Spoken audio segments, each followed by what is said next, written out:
Good evening, all of you who are joining us this evening from Temple Aliyah and Shomrei Torah Synagogue and wherever else you may be. We are obviously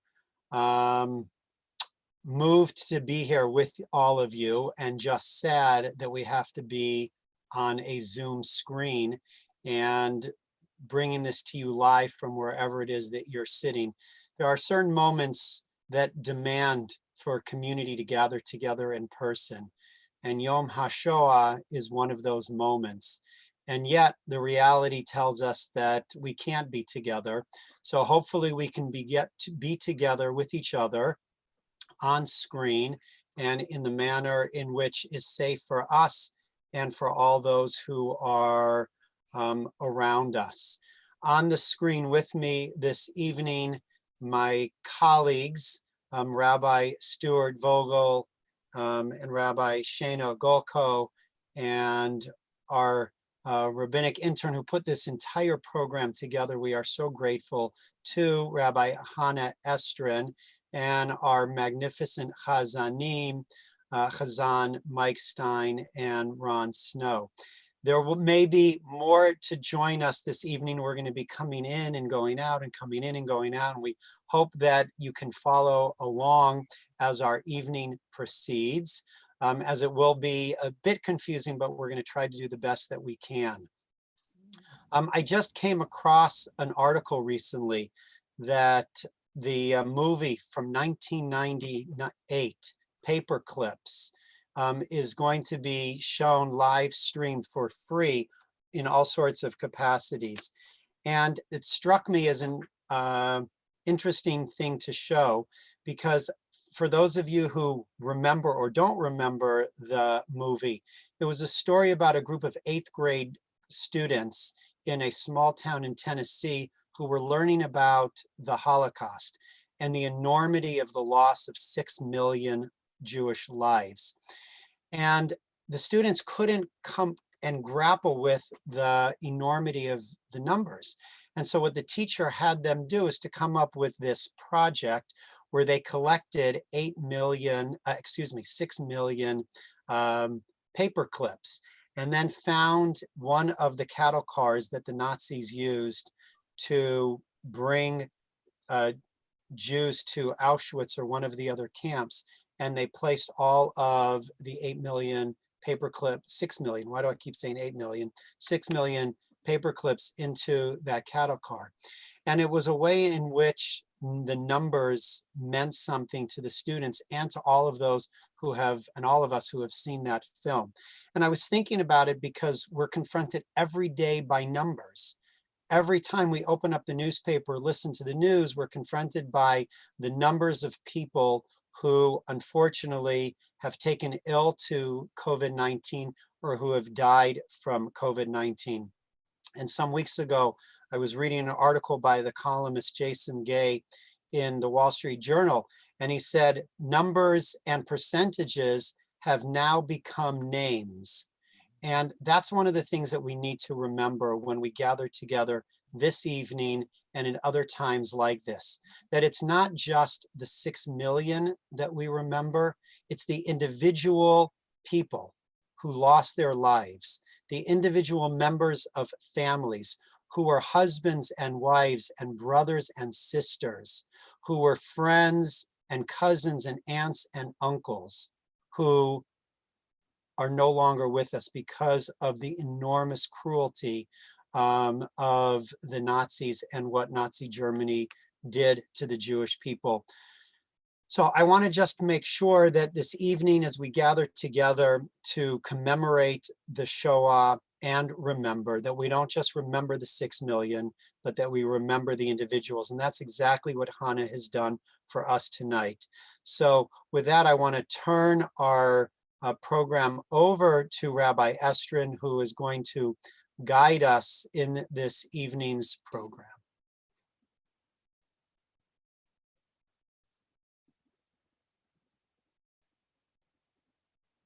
You're muted.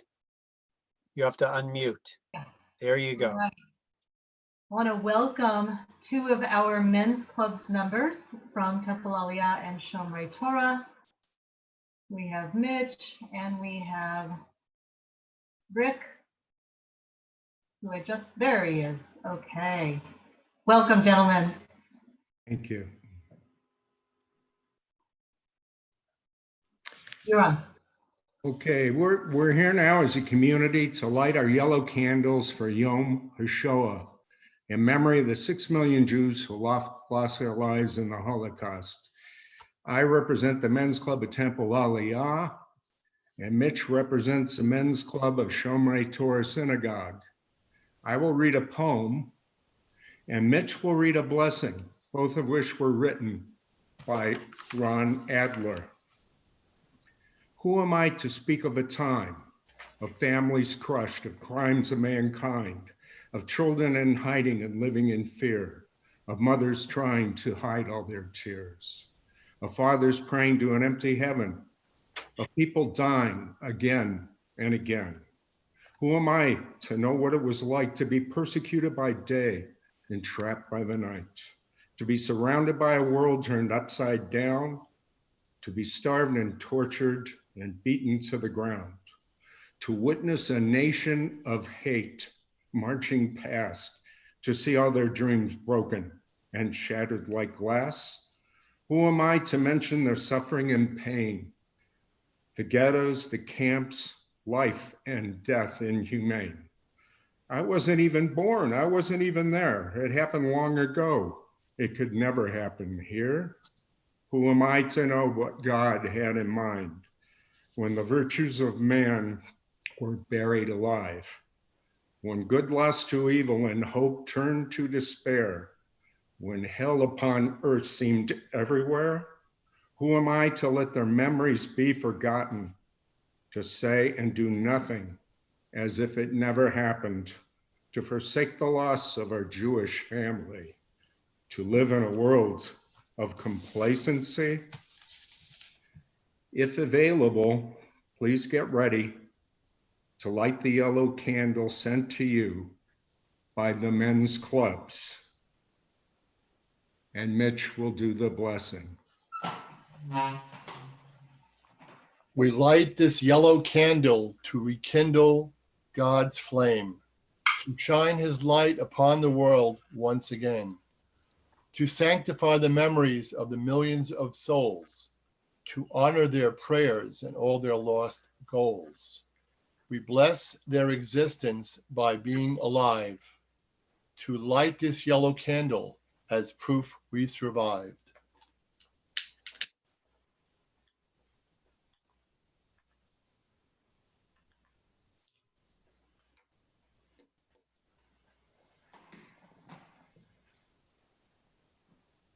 Thank you, gentlemen. Welcome. So joining us now, we have U.S. Flyers from Temple Aliyah and Shomrei Torah to tell us a little bit about our community, as well as light candles in memory and honor of the 6 million Jews who were murdered during the Shoah.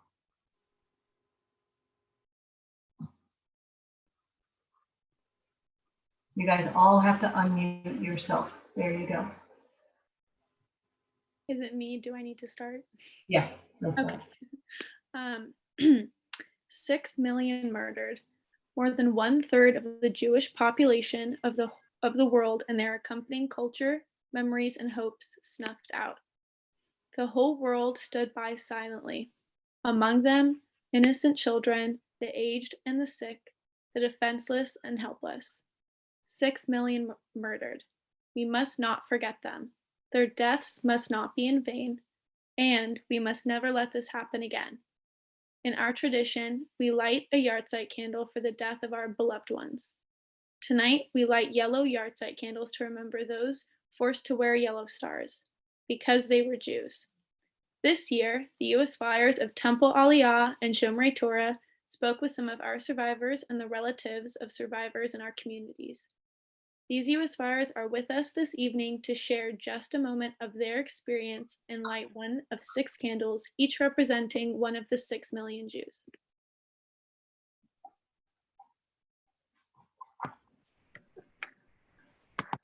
Hello, I am Carly Fisher.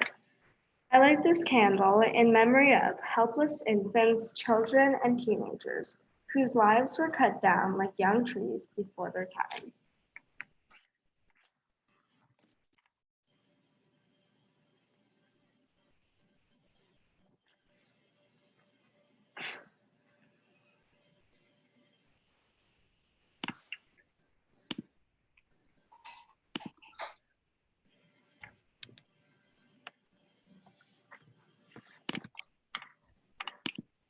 We shall never forget. Hi, I'm Lauren Kreslowski, and I had the honor of speaking with Dr. Erica Miller, a longtime Temple Aliyah congregant. Dr. Miller is one of the most resilient, passionate, and empowering people with whom I've ever spoken, having turned her horrific childhood into a story of hope and inspiration. Born in Romania, Dr. Miller lived what she called a normal childhood. But at age 7, her family was herded into a cattle car and sent to a holding camp in Ukraine. For 4 years, they lived a life of indescribable oppression and deprivation. She vividly remembers the daily image of soldiers carrying bags of dead bodies struck by typhoid and starvation. A frail, traumatized 11-year-old girl, Dr. Miller survived the war, enabling her to impact generations to come with her experiences. At age 15, her family moved to Israel, and Dr. Miller spent her time there working, getting an education, and serving in the Israeli Air Force, all of which were uncommon for girls at the time. Her curiosity and desire to learn propelled her to excel in the classroom. She moved to Los Angeles and continued her education, getting a degree at what is now AJU. 8 years after this, she returned to school and graduated with a PhD in clinical psychology. I learned many valuable messages from my conversation with Dr. Miller. First, she believes in living in the moment. During the war, she had the mindset that death was not an if, but a when. Still taking this to heart, she possesses a strong appreciation for life and speaks up against injustices. Additionally, Dr. Miller emphasizes the importance of helping others. Despite enduring pain during the war, she knew she had to be strong for her family and serve as a rock. She still takes much pride in her strength today, at 86 years young. She recalls a contorted lady living at the camp with her. She saw the pain in the woman's eyes and face and wished for a way to heal her, to take away her pain. This desire to help others inspired Dr. Miller to become a psychologist. She's written 3 books about her life journey and is an international best-selling author who spends much time traveling all around the world to share her experiences and inspire goodness and perseverance. Throughout all of her struggles, Dr. Miller's grit and appreciation for others and life is inspirational. Dr. Miller, it has been a pleasure to share your story. As we memorialize the victims of the Holocaust, I light this candle in memorial of all mothers who died with their children in their arms.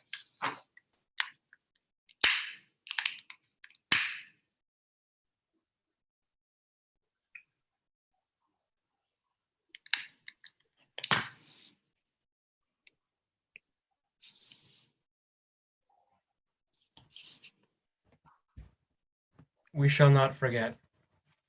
Hi, I'm Ezra Schaefer. I was given the honor of interviewing longtime Aliyah congregants Rita Kahan and Serena Rubin. Twin sisters, the two are twin sisters taken from their house at 7 years old, also from Romania. They were initially separated, although were lucky enough to be reunited at the ghetto. When they arrived at Auschwitz after being taken there, they were lucky enough to be given advice from prisoners who were already there. Separate yourselves because you don't want to know what they do to twins there. After surviving 8 different camps and 3 different death marches, the sisters and their one brother were the only 3 people remaining from their family of 9, both 2 parents and 7 children. Immediately after, Serena almost had her progress lost when she contracted typhus and was not able to go to a hospital due to the dangers there. The 2 were lucky enough to have relatives in America who were able to send them enough money and get them papers to move here. They said that they would have either moved here or moved to the land of Israel, then still Palestine, but they knew they had to leave Europe. They said they gained a new appreciation for life, but also they reminded me that everybody has a unique story and that this is not something that we can ever stop writing down or commemorating. I light this candle in honor of them and of all the mothers and fathers who were cruelly separated from their families.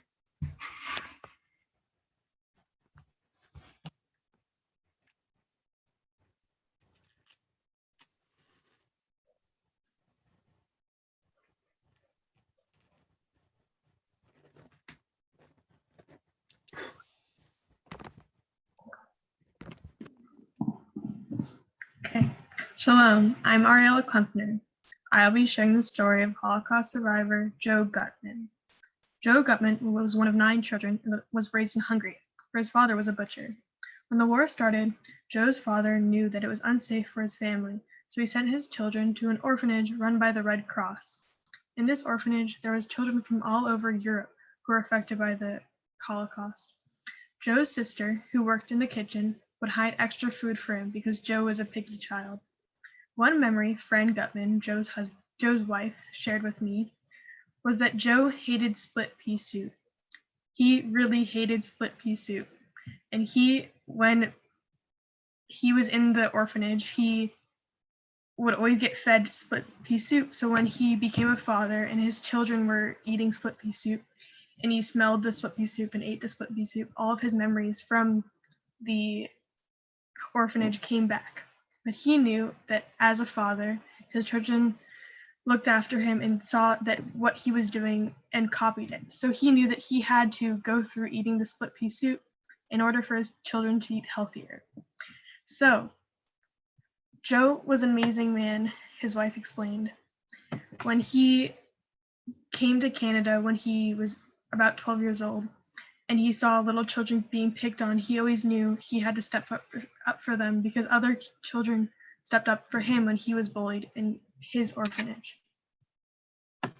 He also loved being Jewish and would, anytime he heard someone saying anti-Semitic things, he would step in and tell them to stop doing that because it's not right.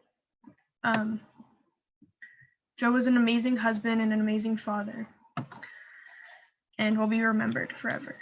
I light this candle in memory of Joe Gutman and all of the scholars and teachers and rabbis. Sorry, this may take a while.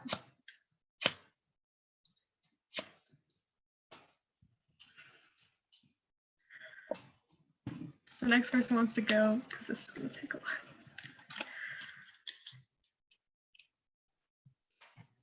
while. I guess I'll go then. So, hi, I'm Dan Lahavi, and I had the honor of speaking to Marcio Edberg, and both of his parents were actually Holocaust survivors. So we'll start with his dad. Mauricio Edberg was roughly 18 when the war began, and he lived in a city in Poland, a relatively large city. As he was 18, he was taken almost immediately and sent to work on the concentration camps. He was sent to a concentration camp that was up in the mountains. And the purpose of this camp was to build Nazi missiles, as some of the Nazi missile production sites were bombed. So they moved production to different concentration camps. Later on in the war, as the Nazis saw that the Allies were closing in, they wanted to move all of the Jews and exterminate them as quickly as possible. So as such, he was moved to a death camp, Bergen-Belsen. But eventually, he was liberated by the British and he was able to survive. After the war, he got very, very sick.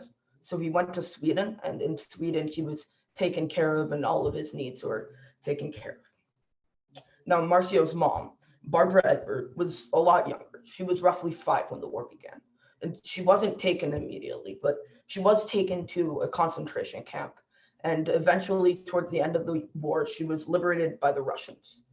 After the war, she decided to take Haganah training and then eventually moved to a refugee camp in Israel. Both of them had all of their immediate families and most of their extended families wiped out. However, Mauricio had an uncle that was alive, and Barbara had an aunt that was alive. And this uncle and aunt both lived in Argentina. So afterwards, they decided to move to Argentina, and that's where they met each other. And there they had Marcio Edberg, who now lives on to tell their story. Mauricio died in 2007, and Barbara unfortunately passed away in January 2020. But what I really got from this story is how, even though these two people have completely different stories, and running off of what Ezra said, every story is unique and worth saying. And even though these two people were completely different, they eventually connected and bonded in a way that nobody would have seen. They were both sent to a completely unexpected place, that being Argentina. And they eventually had a son, and they overcame everything. And they continued the Jewish race. And that to me is what really stood out, how even though, Hitler and the Nazis tried so hard, they still couldn't beat us, and we still live on, and we still tell the tale. And that's really important to me. And even though Mauricio and Barbara have moved on, I hope to share their story so that we can pass on their memory. So I light this candle in memory of Barbara and Mauricio Edberg, and for the heroes of the resistance who fought the Nazis, so few against so many. And like Ariel, I'm not sure as to the quality of these matches, so this may take a while. Basha, you can go. Hi, I'm Basha Silverberg, and I'm here today because my great-grandparents, Nissen and Basha Weintraub, boarded the right train to leave Poland before the Nazis got to their town. My great-grandfather, Nissen, was a tailor, and he used to mend the Polish police officers' uniforms. And one day, an officer came to him and told him to take his newlywed wife, Basha, and get on a train that was set to come the next day. Luckily, that train took them and other Jewish families to Siberia, and they lived there until word came that it was safe to return to Poland. So I light tonight in memory of Nissen and Basha Weintraub and of the martyrs who gave their lives to help their brothers under the Nazis.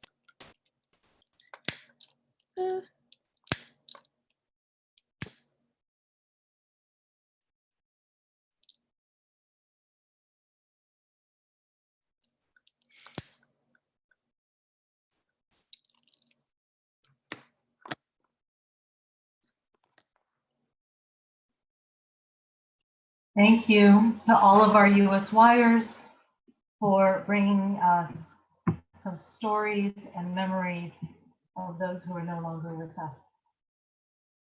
I'm going to continue with Rabbi Blackwell. When it comes to the Holocaust, we are all like the fourth son at the Passover Seder, who does not even know how to ask the question.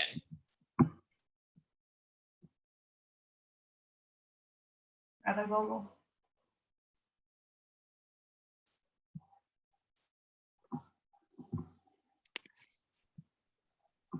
With apologies, I don't have the text in front of me.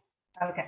The monstrous evil of the Holocaust defies the imagination of the novelist, the analyst of the philosopher, and the eloquence of the preacher. The Holocaust centers about a basic paradox. It imposes silence but demands speech. It defies solutions but requires responses. Just as the Midrash says, all Jews were at Sinai, so too all Jews were at Auschwitz. Just as no one can really convey what happened at Sinai, no one can really convey what happened at Auschwitz. Somewhere between the realms of speech and silence dwells the secret of Sinai and the secret of Auschwitz. But one thing must be clearly stated. Just as the Jewish people have never been the same since Sinai, so they can never be the same since Auschwitz. Each of the 6 million Jews of America must live for two, for him or herself, and for one of the Jews who perished during the Holocaust. To live for those who perished means to teach the world the message told by the tale of their deaths. We must show others how to cope where there is no hope. How to live humanely in a world that is inhumane. This is the message of the dead we must bring to the land of the living. May we not be messengers who forget the message. The very existence of the world may depend on it, lest the European Holocaust become a prelude to a universal Holocaust.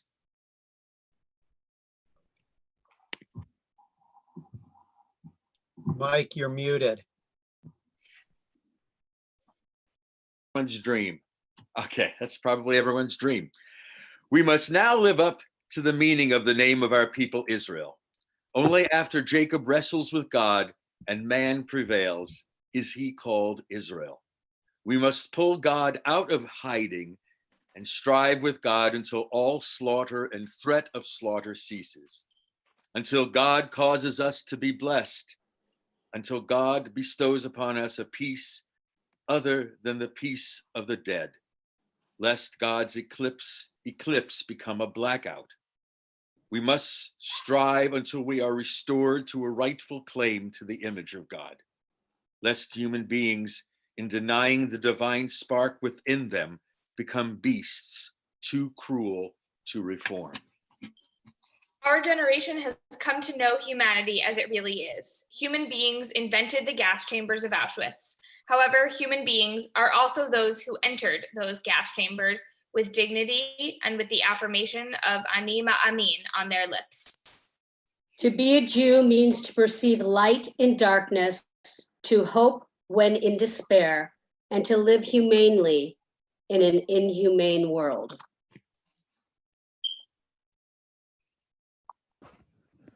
We've shared together stories. We've lit candles in memoriam of those who have departed. And I would ask now if you're able to rise as we share an El Malei Rachamim in their honor.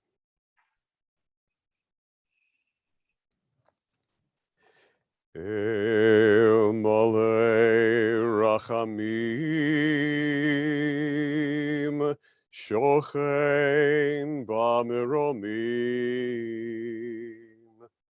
Hametzei Menucha Nechona Tachat Kanfei Hashchina B'ma'alot Kiroshim U'Tehorim Kizohar Harakia Mazirim Lenishmot Kol Acheinu B'nei Yisrael Shenitbechu Vashoah Anashim Nashim V'taf Shenechneku V'shenisrufu V'shenehergu Shemasru et nafsham al kiddush Hashem began Eden tehi menuchatam Hana Baal harachamim Hasti rein beseter kenafecha liolamim Utziror bitziror hachayim et nishmotehem Adonai hu nachalatam V'yanuchu v'shalom al mishkevoteihem v'nomar amen. As we recall those who were slaughtered in the Holocaust, we reach out to Avinu Malkeinu, our Father, our King. And we think of those who were luminescent and glorious in Torah, in deeds, and in fact, in being human beings and Jews as well. Avinu Malkeinu, El Elohei Haruchot Lechol Basar. Ten Menucha Nechona Al Kanfei HaShechina B'Ma'alot Kedoshim U'Tohorim. Zohar Rakia Maziri et Nishmote Shel Sheshmeot Revivot Alfei Yisrael Anashim V'nashim Yiladim V'ladot שנהרגו ושנטבחו ושנחנקו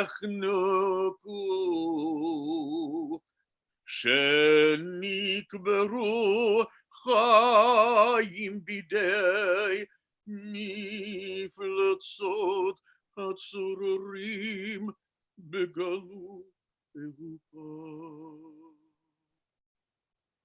כולם קדושים וטהורים,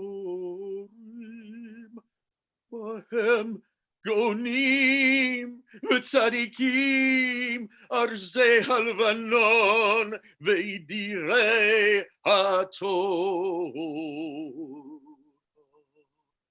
בגן עדן תהא מנוחתם.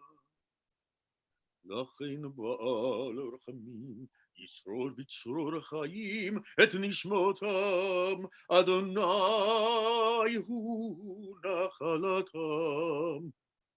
וזכור לנו עקדתם ותעמוד לנו לכל ישראל זכותם. ארץ אל תכסה דמם ואל יהי מקום לזעקתם. בזכותו מלכי ישראל ישובו לאחוזתם, והקדושים לזיכרון תמיד נגד עיניך צדקיתם. יבואו שלום ינוחו על משכבותם ונאמר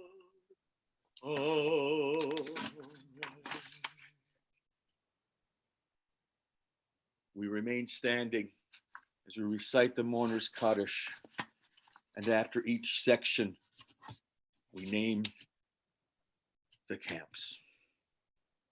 Please remain standing. Yitgadal Auschwitz, V'yitgadash Lodz, Shmei Rabbah Ponar, Be'alma Divra Chirutei Babi Yar, V'yamlich Malchutei Medanek, B'chayechon u'v'yomechon Birkenau, u'v'chaye d'chol Beit Yisrael Kovno, Ba'agala u'v'zman Kariv Yanovska, V'yimuru Amen. Yehei Shmei Rabbah Mevorach La'alam U'lalmei Almaya. Yitbarach V'yishtabach Theresienstadt. V'yitpa'ar V'yitromam Buchenwald. V'yitnaseh V'yithadar Treblinka. V'yithaleh V'yithalal Vilna. Shemei de Kudasha Bergen-Belsen. Barichu. Le'ela Mothasen. Min kol birchata v'shirata Dachau. Tush b'chata v'nechemata Minsk. Da'amiran b'halma vorsa v'imru Amen. Yehei Shlama Rabba min Shemaya v'chayim oleinu v'yal kol Yisrael v'imru Amen. Oseh shalom b'imramav hu ya'aseh shalom aleinu v'yal kol Yisrael v'imru Amen.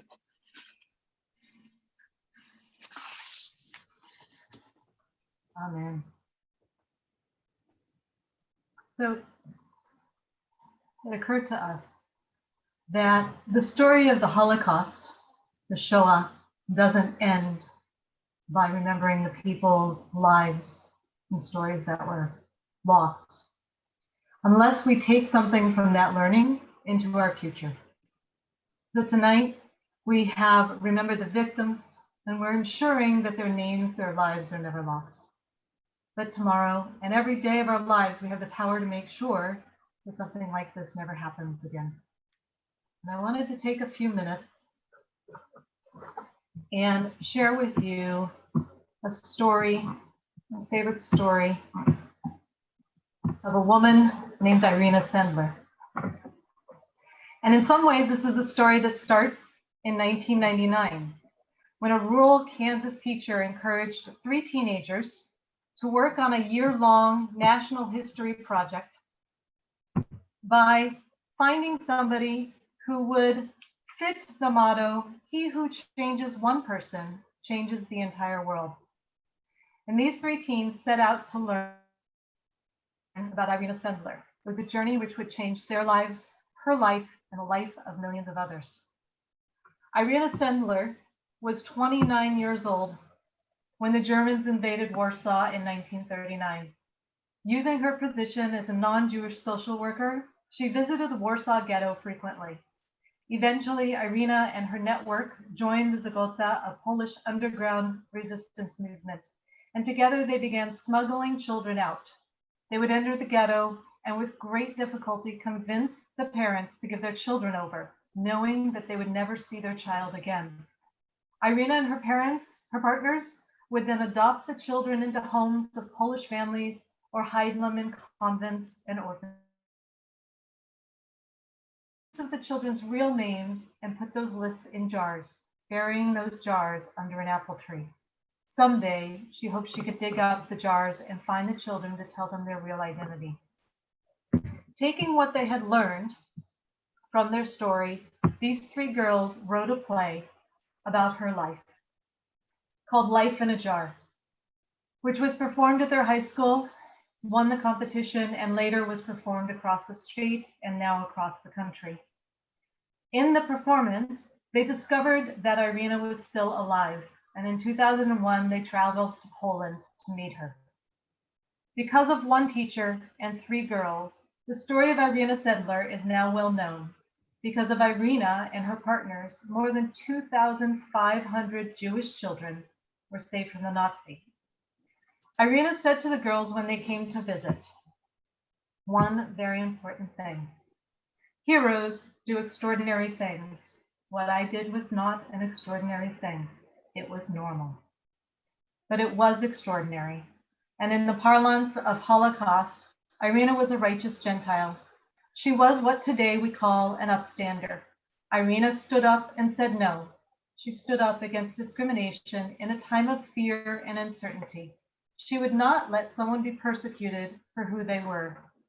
Unfortunately, we still encounter discrimination today. But we too can be upstanders. We too can stop things that we disagree with when they happen. We too can say no each and every day.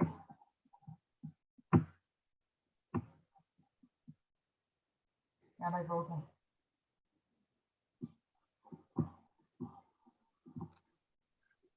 Hi. There's a beautiful presentation.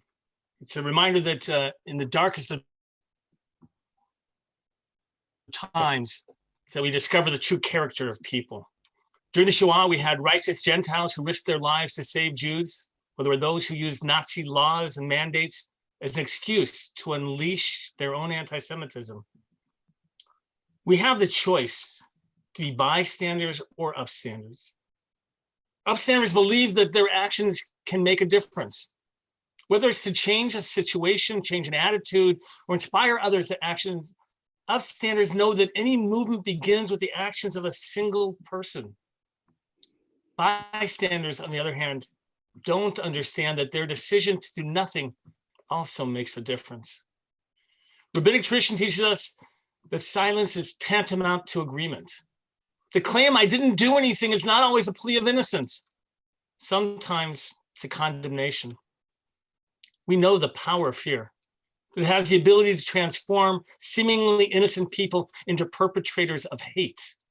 It's our tendency to turn people into the others. We see it now with responses to the coronavirus, the tendency to blame others, to create scapegoats rather than finding ways in which we can help bring healing.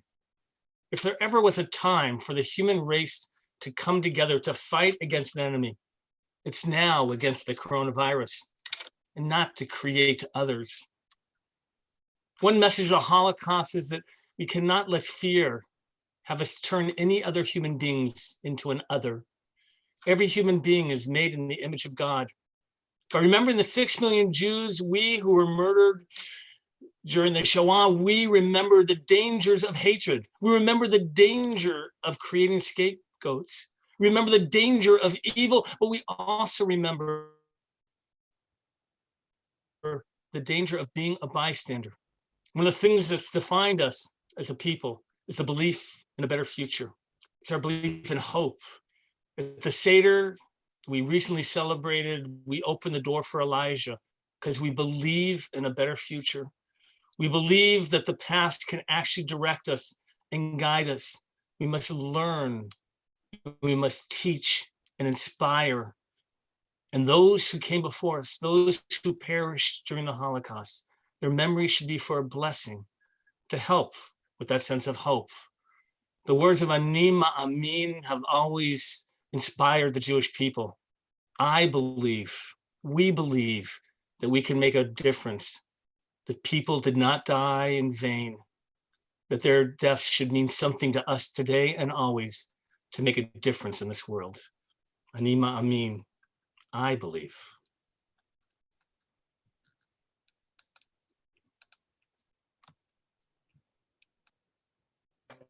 Ani ma'amin, ani ma'amin, ani ma'amin. Be'emuna shulema, b'viat hamashiach, b'viat hamashiach, ani ma'amin, ve'af al pi she'yitmameha, im kol ze ani ma'amin.